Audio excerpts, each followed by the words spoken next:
Bay Area people. We're introducing you to a few hometown talents. The opportunity to sort of bridge these voices together in song, I think is pretty powerful.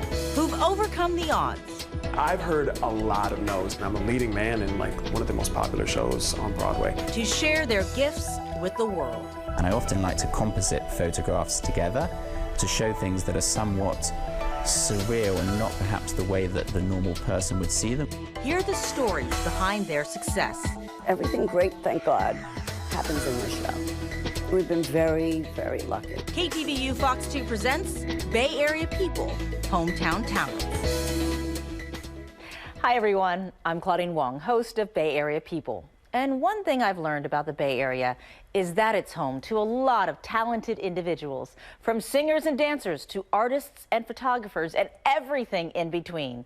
I've had the opportunity to talk to so many successful, creative, and inspiring people who call the Bay Area home. Another thing I've learned is that their success is just part of their story. So for the next half hour, I'd like to share some of those stories with you. And first, I'm taking you to Broadway. Yes, that Broadway in New York City. And that's where you'll find Benicia's very own Austin Scott, better known as Hamilton in the hit Broadway musical. I had the pleasure of meeting Austin Scott and even got to see him in action at the Richard Rodgers Theater in New York. He told me all about growing up in the Bay Area, his late start getting into theater, and all of the no's he got before getting the ultimate yes. Jefferson handheld, check 1 2 1 2 I 1 2 3. No, I love that they're doing. I love that they're doing mic checks. 1 2 3. It feels so. I mean, it tells us how close we are, right, to the start of the show. Okay. There have been a lot of pinch me moments for Bay Area native Austin Scott. Here on Broadway, he's simply known as Alexander Hamilton. You know, what's so cool is like and here we go.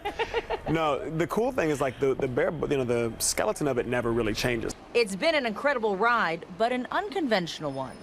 I tell people often I think I'm kind of the worst musical theater person that there's ever been because I don't know a lot of shows. So have there been moments where you've had to fake it till you make it, kind of? Oh, sure. You're like, yeah, totally. I got that. The Stanislavski technique. Yes, I know that well. Thank you very much. So we went backstage. Oh, my favorite is probably this black suede, actually. To get to know the man behind Hamilton. This is my girlfriend, and I've got some fan art here. Next to his dressing room mirror, a picture of the two people who have been there through it all. So this is my dad, Austin, and my mom, Pat, and we were in Vegas, you know, living it up. Scott beams when he talks about his parents. Just crazy support. I'm so lucky. The Broadway star went to Benicia High School, but he'll tell you he was known more for basketball and improv than theater. I only did one theater show the very last year, so I don't think they would call me the theater kid, but I was just kind of that dude that did a little bit of everything. I was weird and I was funny and I kind of tried to make friends with everybody. But pictures and home videos show you the boy who always loved entertaining.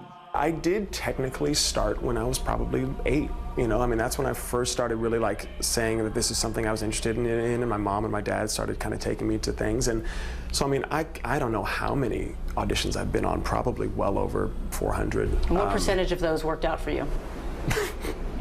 2% maybe. So, I mean, I've heard a lot of no's. The no's didn't stop him from auditioning. Top, boy, I am energized. That was before I even threw in the first bunch. Or dancing.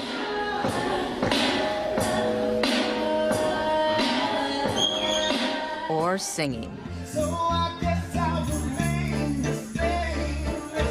His social media filled with the joy of doing what he loves. I take her home, I drive all night. And he's made the most of every yes he's gotten from San Francisco State to Los Angeles and New York City. Tell me about the yes that led you here. Here.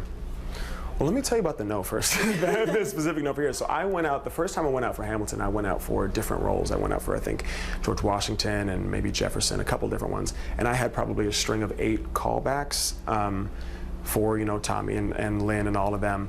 And eventually they were just like, no, you know, same thing, like too young for Washington, too, you know, whatever.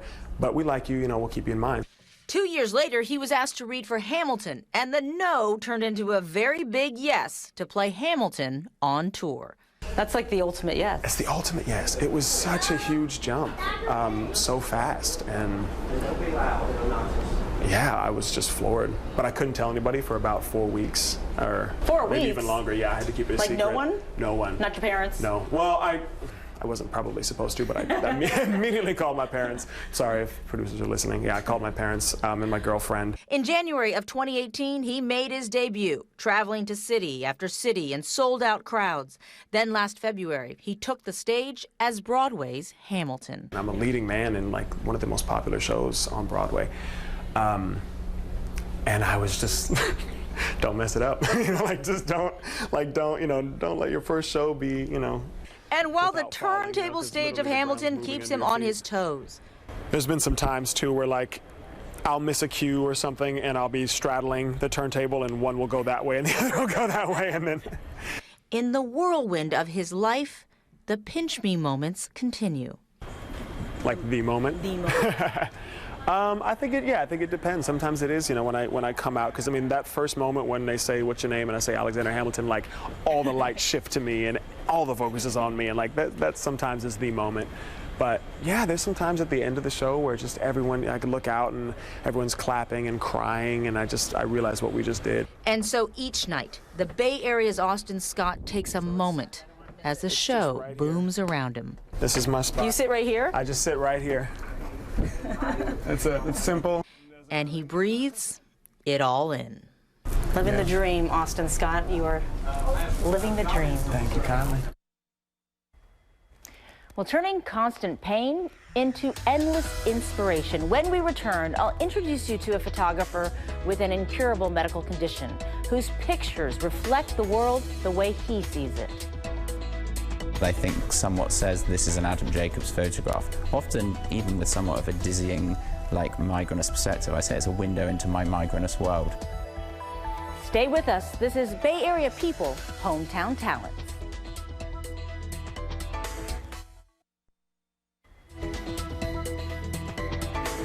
Welcome back to this KTVU Fox 2 special. And this next story is all about one man's personal journey of turning pain into something positive and pretty. Adam Jacobs has an incurable medical condition that gives him constant migraines. But after several years of suffering, he's now using his condition as inspiration for his real passion of photography and showing others the world through his eyes, full of bright lights and bold, vivid color. Look at Adam Jacobs and you see a young man with an extraordinary life.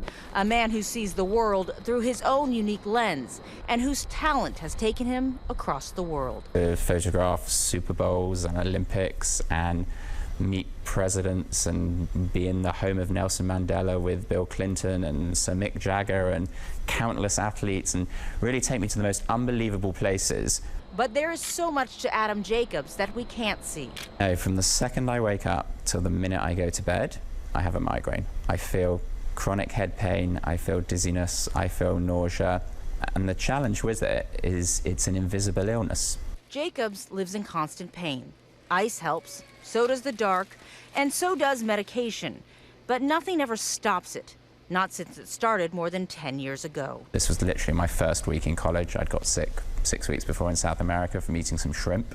This one migraine morphed into 2 migraines, to 3 until I had a migraine 7 days a week, 24/7, and eventually led to me having to drop out of college. Jacobs, an active and healthy child, spent the next 2 years lying in the dark.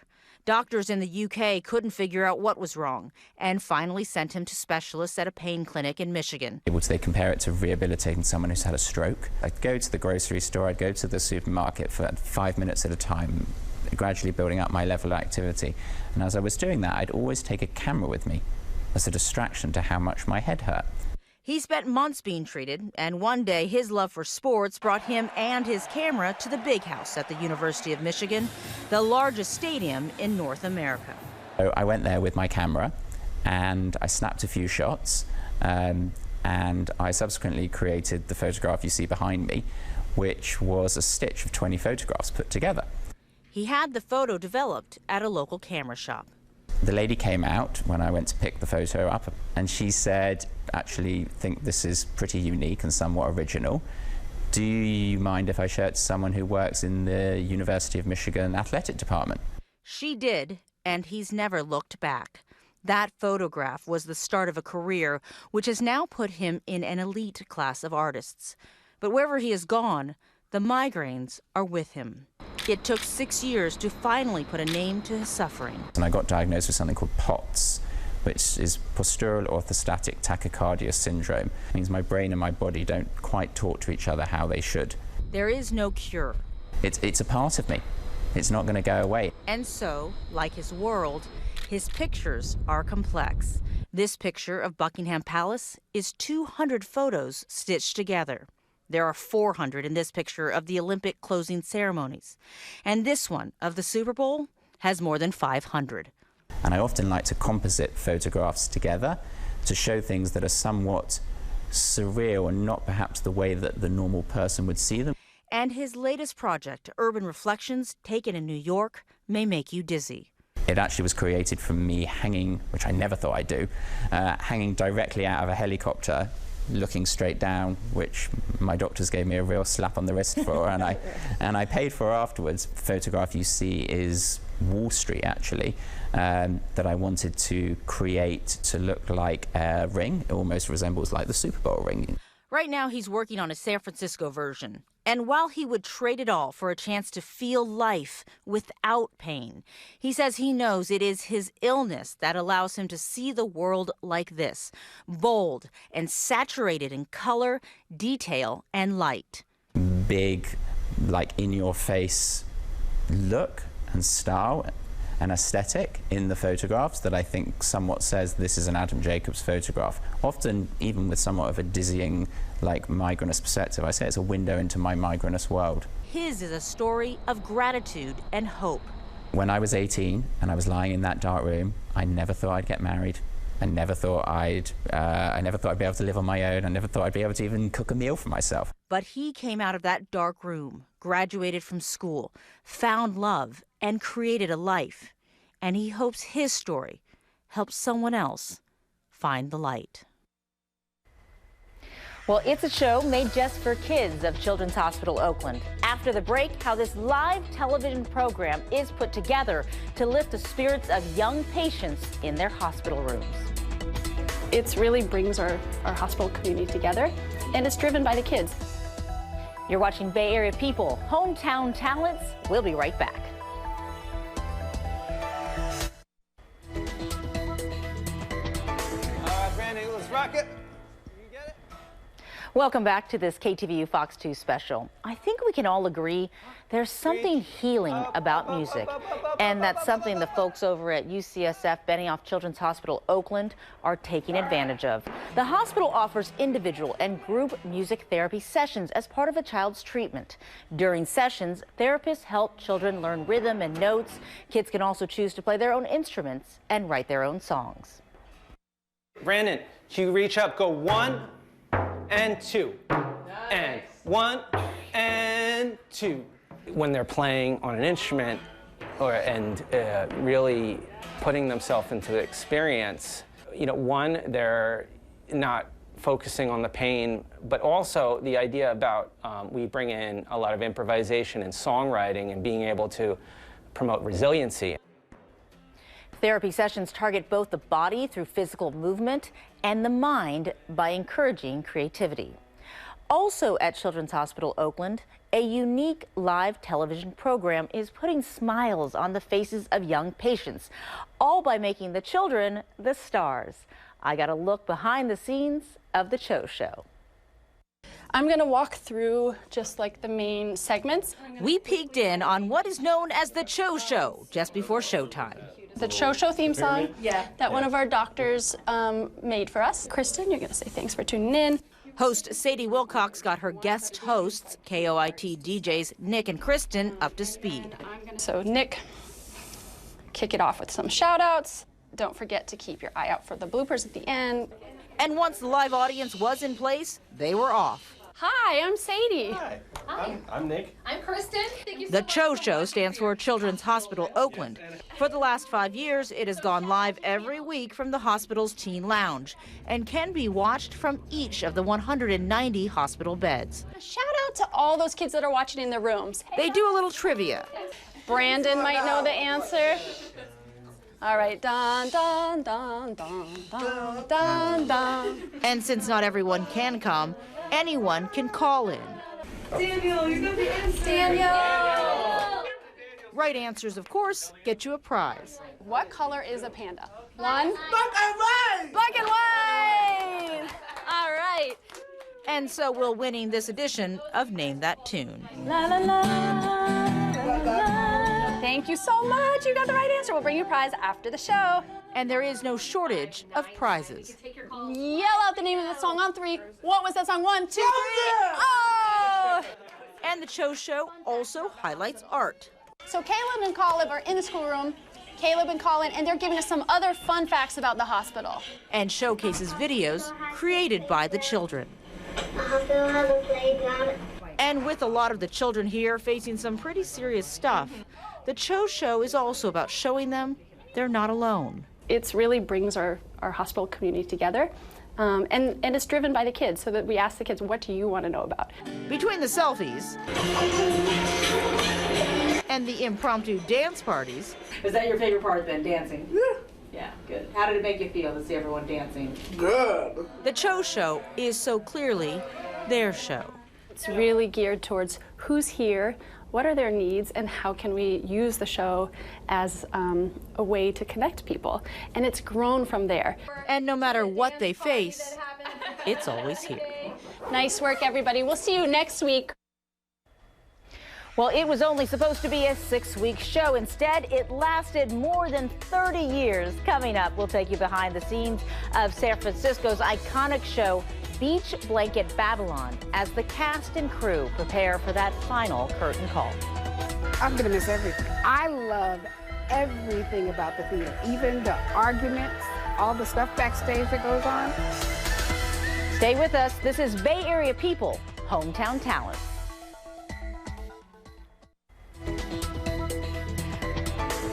Welcome back to this KTVU Fox 2 special. Earlier this year, I had the pleasure of hearing the Oakland Gay Men's Chorus and meet its members as the group marked its 20th anniversary. Freedom summer soldiers face the dread. The group has gone through many changes in the past couple of decades, including doubling in size to about 60 members in recent months. Their goal is simple: to celebrate community and inclusivity through song. Chorus leaders say everyone is welcome, which means when it comes to the Oakland Gay Men's Chorus, not everyone is from Oakland. They are not all gay, and the members aren't all men. We have the predominantly gay men, but we have a young lesbian, we have several trans members, we have some straight guys, so we have a little bit of everything, and no one cares.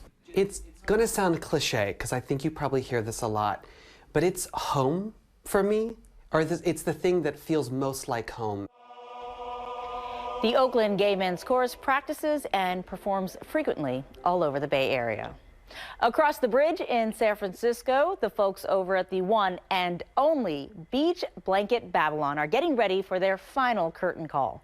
On New Year's Eve, after more than 30 years of quirky costumes, catchy tunes, and timely comedy, performers will take to the stage one last time at Club Fugazi in the North Beach District.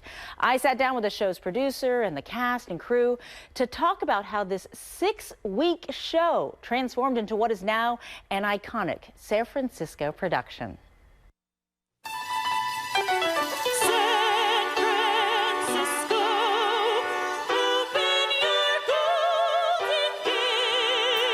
Even in this empty theater, you can feel it. The music, the laughter, the joy. But on New Year's Eve, the final curtain will close on Beach Blanket Babylon. a San Francisco icon, and the country's longest-running musical revue. I thought I would die in this theater, wonderfully, but I never thought the show would close. But producer Jo Schumann-Silver says it's time. She says it was just a feeling, which she knows is a hard reason to accept. One of my cousins, who was like my brother, I told him, I said, Clive, you're not going to believe this. I don't want to cry.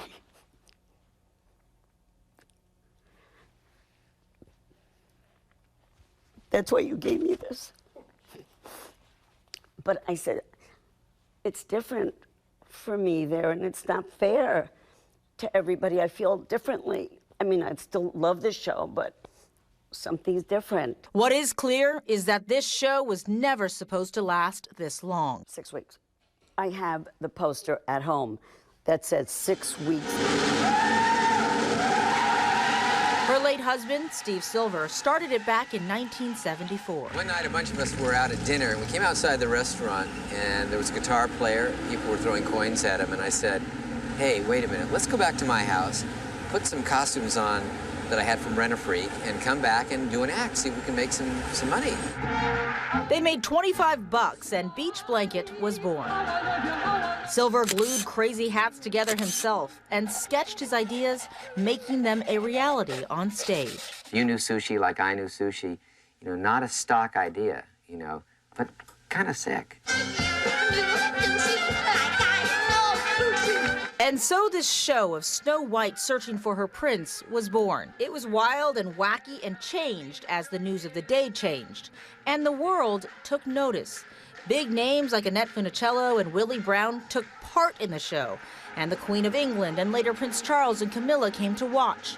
And even the cast underestimated how long this would all last. I thought to myself, this will be a good job for like 6 weeks or so until I get a real job. But somehow, this show had us all staying longer than we planned. By the time the show closes, it'll be 34. Believe in the magic that's inside your heart. Even now, Renee Lubin says she feels joy every night when she takes to the stage and sings.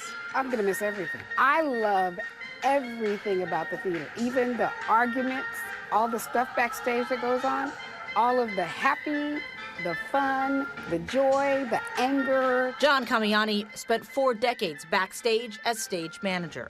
He just retired a few months ago. 2 or 3 weeks later, Darren, the general manager, called me and said, I hope you're sitting down. We're closing the show. And I was, if I'd been standing up, I would have fallen over. So many others have tried to copy this and failed. They tried, but you can't. You have to have that Steve Silver sensibility. And so as we say farewell, maybe it's important to remember that Steve Silver said he wanted this show to make the world a little more joyful. And so even in the goodbye, we should find the joy. Something will happen. Something great will happen. Because everything great, thank God, happens in this show. We've been very, very lucky. Maybe it is time. That doesn't mean we have to like it. And that does it for this KTVU Fox 2 special. I hope you had as much fun hearing these stories as I did getting to tell them. And if you want more, you're in luck. Our coverage continues online on KTVU.com, where you can find all the stories you saw here and much more in the Bay Area People section. That's also where you can find a link to our Bay Area People podcast for my extended interviews with Hamilton's Austin Scott, photographer Adam Jacobs, the Oakland Gay Men's Chorus, and Beach Blanket Babylon's Jo Schumann-Silver, and many more. Thank you for watching. I'm Claudine Wong. We'll see you next time.